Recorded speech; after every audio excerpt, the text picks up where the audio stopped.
The first one I'm going to read was inspired by talking to Edna Noel about her experiences, and in particular the photograph she showed me of her being in Liberation Square when the soldiers from the liberating ships arrived in Jersey on the 9th of May, 75 years ago.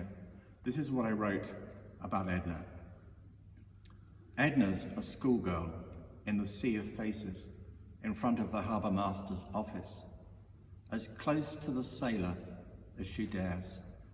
Afloat on the swirling crowd, he offers his cap to a boy, while with his free hand touches outstretched fingers like royalty. The second one was inspired by talking to Donald Perrier about his experiences. And one thing in particular struck in my mind was that he was not allowed to go to town to celebrate Liberation Day. For him and for his family, it was an ordinary day. So I had to really make it up, what he might have done. So apologies, Don, if this is nothing like what really happened, but this is what I imagined you might have done.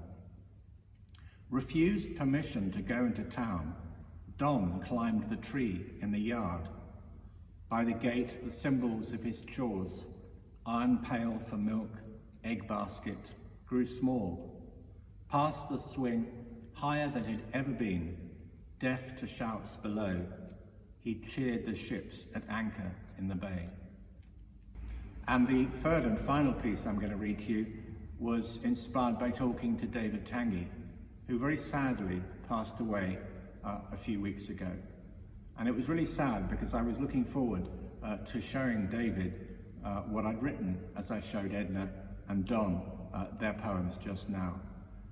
But this is what I wrote about David. David once stoned a passing staff car, a direct hit on an officer's brow.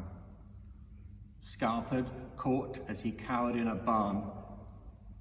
No such thing as a good German, Mum said, closing the door on the bloodied uniform. He'd have a scar till the day he died.